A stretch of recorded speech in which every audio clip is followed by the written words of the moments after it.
प्रिय विद्यार्थियों, आज हम चतुर्थ प्रश्न पत्र, निबंध, नाटक और आलोचना के अंतर्गत आलोचना के भेद कितने हैं, इस विषय पर अध्ययन करेंगे। आलोचना के भेद।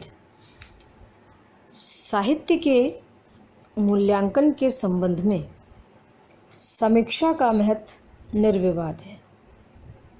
बाबू गुलाब राय के अनुसार आलोचना का मूल उद्देश्य कवि की कृति का सभी दृष्टिकोणों से आस्वादन कर पाठकों को उस प्रकार के आस्वाद में सहायता देना तथा उनकी रुचि को परिमार्जित करना एवं साहित्य की गतिविधि निर्धारित करने में योग देना है। साहित्य सृजन की भांति ही आलोचना भी प्राचीन विधा है। हमारे देश में टीका लेखन की परंपरा अत्यंत प्राचीन है। उस समय आलोचना का मुख्य कार्य टीका व्याख्या करना था। व्याख्यात्मक आलोचना के प्रमुख प्रकार कुछ इस प्रकार हैं: सूत्र, कारिका, वृत्ति, टिप्पणी, भाष्य, वर्तिक, वार्ता, टीका, तिलक और व्याख्यान। संस्कृत ग्रंथों एवं परवर्ती हिंदी ग्रंथों में प्रस्तावना, भूमिका, दो शब्द, पीठिका, प्राकथन, एक दृष्टि आदि भी व्याख्यात्मक आलोचना के विविध रूप हैं। तुलनात्मक आलोचना भी बहुत समय से प्रचलित रही, लेकिन आज की हिंदी आलोचना प्राचीन आलोचना से बिल्कुल भिन्न है। वह मुख्यतः अंग्रेजी आलोचना, जिसे क्रिटिसिज्म कहते हैं, से प्रभावित है। डॉक्टर श्याम सुंदर दास ने आलोचना के प्रमुख भेद 4 बतलाए हैं: सैद्धांतिक आलोचना, निर्णयात्मक आलोचना और प्रभावशाली आलोचना, तुलनात्मक आलोचना।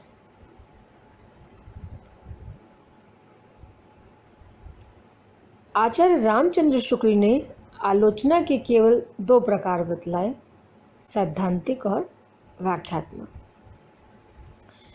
लेकिन कुल मिलाकर यदि देखें तो हम ये कह सकते हैं कि हिंदी में आलोचना के भेद कुछ इस प्रकार से प्रचलित हैं: आत्मवादी या प्रभाववादी आलोचना। इस प्रकार की आलोचना में भावत्री प्रतिभा की अपेक्षा कार्यत्री प्रतिभा का रूप अधिक मुखर होता है। यह आलोचना का वैयक्तिक और भावात्मक रूप है। सृजनात्मक कोटि की होने के कारण इसे सृजनात्मक आलोचना भी कहते हैं। इसमें वैचारिकता और बौद्धिकता कम रहती है और भावावेग व कल्पना अधिक। इसमें आलोचक का भावुकता व भावात्मक रूप ही अधिक मुखर रहता है। वाक्जाल और भावुकता की अधिकता के कारण इस प्रकार की आलोचना बड़ी मर्मस्पर्शी बन जाती है। उदाहरण के रूप में देखें तो कुछ ये पंक्तियाँ: वारे अंधे कवि सूरदास, तुमने क्या किया, तुमने वह रूप और भाव सौंदर्य अपनी बंद आँखों से देख लिया जो लोग अपनी खुली आँखों से नहीं देख पाते। आगे सैद्धांतिक आलोचना। जब आलोचक मात्र व्याख्याकार या प्रशंसक न बनकर तत्व अन्वेषी विचारक के रूप में प्रस्तुत होता है और कवि विशेष कृतित्व के आधार पर व्यापक आदर्शों, सिद्धांतों और साहित्यिक मानदंडों की खोज करता है तो आलोचना का स्वरूप सैद्धांतिक होता है। कवि विशेष के काव्य आदर्शों की खोज भी सैद्धांतिक आलोचना कहलाती है। काव्यशास्त्रीय ग्रंथों का लेखन अनुशीलन भी सैद्धांतिक आलोचना में आता है। भरत मुनि का नाट्यशास्त्र, दंडी का दशरूपक, मम्मट का काव्य प्रकाश आदि ग्रंथ सैद्धांतिक आलोचना के ग्रंथ हैं। रीतिकालीन कवि आचार्यों के लक्षण ग्रंथ बाबू गुलाब राय का सिद्धांत और अध्ययन, श्याम सुंदर दास का साहित्य लोचन, डॉक्टर नगेंद्र का रस सिद्धांत आदि ग्रंथ भी सैद्धांतिक आलोचना में आते हैं। उदाहरणार्थ तुलसी के काव्य अनुशीलन से प्राप्त सैद्धांतिक आलोचना का एक अंश देखें। गोस्वामी जी की भक्ति पद्धति की सबसे बड़ी विशेषता है उसकी सर्वांग पूर्णता। वह जीवन के किसी पक्ष को सर्वथा छोड़कर नहीं चलती, सभी पक्षों के साथ उसका सामंजस्य है। न उसका कर्म या धर्म से विरोध है, न ज्ञान से। शास्त्रीय अथवा निर्णयात्मक आलोचना। शास्त्रीय मानदंडों के अनुसार किसी कृति या कृति का मूल्यांकन निर्णयात्मक आलोचना में आता है। सैद्धांतिक आलोचना से शास्त्रीय आलोचना में अंतर यह है कि जहाँ सैद्धांतिक आलोचना में कृति या कृति के कृतित्व के आधार पर समीक्षा के सिद्धांतों की खोज की जाती है, वहाँ शास्त्रीय आलोचना में पूर्व निर्धारित मानदंडों के आधार पर उस कृति विशेष की समीक्षा की जाती है। रस, छंद, अलंकार, ध्वनि, रीति आदि काव्य संप्रदायों, अभिव्यंजनावाद, आदर्शवाद, साधारणीकरण और काव्यशास्त्र सिद्धांतों के आधार पर कवि का काव्य का अनुशीलन निर्णयात्मक आलोचना में आता है। निर्णयात्मक आलोचना में आलोचक को बहुत ही सजग और सावधान रहना पड़ता है। डॉक्टर नगेंद्र, आचार्य रामचंद्र शुक्ल, आचार्य नंद दुलारे वाजपेयी आदि की समीक्षाओं में आलोचना का यही रूप देखने में आता है।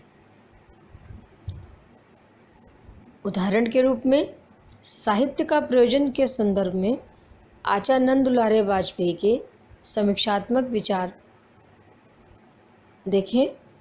काव्य की प्रेरणा अनुभूति से मिलती है, यह स्वतः अनुभूत तथ्य है। गोस्वामी तुलसीदास ने रामचरितमानस में लिखा था, स्वांतः सुखाय तुलसी रघुनाथ गाथा, निबंधमति मंजुल मापनोती। यहाँ स्वांतः सुखाय से उनका तात्पर्य आत्म अनुभूति या अनुभूति से ही है। रस सिद्धांत का निरूपण करने वाले शास्त्रियों ने काव्य का उपादान, विभाव, अनुभाव, संचारी भाव आदि को बतलाया। साहित्य मात्र के मूल में अनुभूति या भावना कार्य करती है, यह रस सिद्धांत की प्रक्रिया से स्पष्ट होता है। डॉक्टर श्याम सुंदर दास ने निर्णयात्मक आलोचना लिखने वालों के 3 प्रकार बतलाए हैं। वे आलोचक जो नियमों से अनभिज्ञ रहकर अपनी रुचि के अनुसार निर्णय लेते हैं। वे आलोचक जो नियमों का अंधा अनुकरण करते हैं तथा वे आलोचक जो नियमों के विशेषज्ञ होकर भी स्वतंत्र निर्णय लेते हैं। इन तीनों प्रकार के आलोचकों में अंतिम प्रकार के आलोचक श्रेष्ठ माने गए हैं। डॉक्टर श्याम सुंदर दास के अनुसार वास्तविक या अच्छे आलोचक तीसरे प्रकार के होते हैं।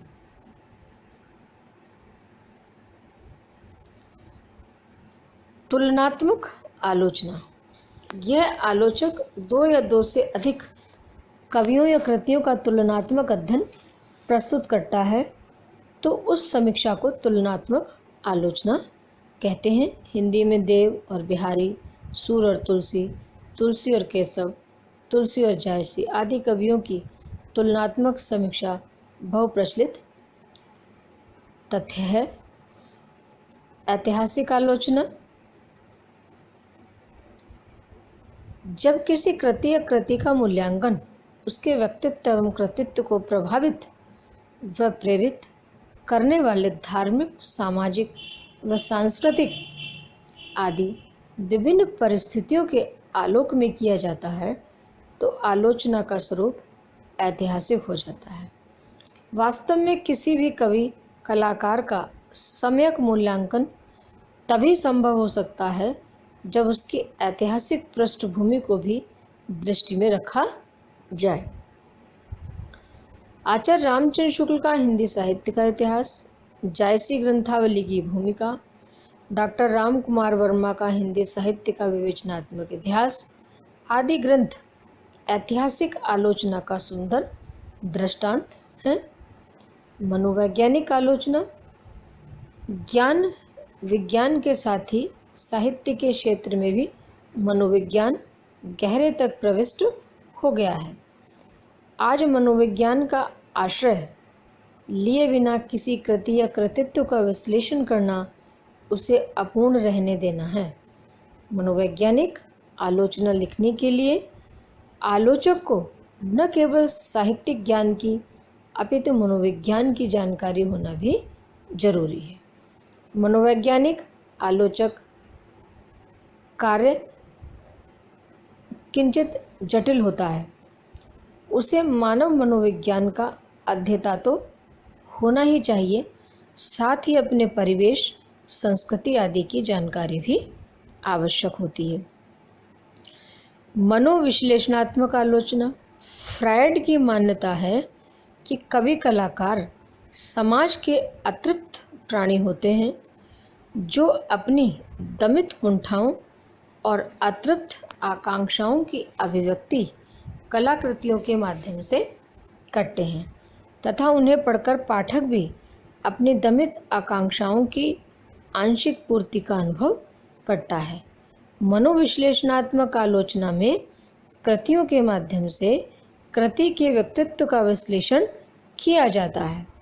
मनोविश्लेषण शास्त्र मानता है कि कवि कलाकार की यौन अतृप्तियों की जानकारी के बिना उसकी सृजन चेतना को समझना संभव नहीं है। वर्तमान समय में मनोविश्लेषणात्मक आलोचना पद्धति अत्यंत लोकप्रिय है। इस प्रकार ये हमने कुछ आलोचना के कुछ भेदों का अध्ययन किया है।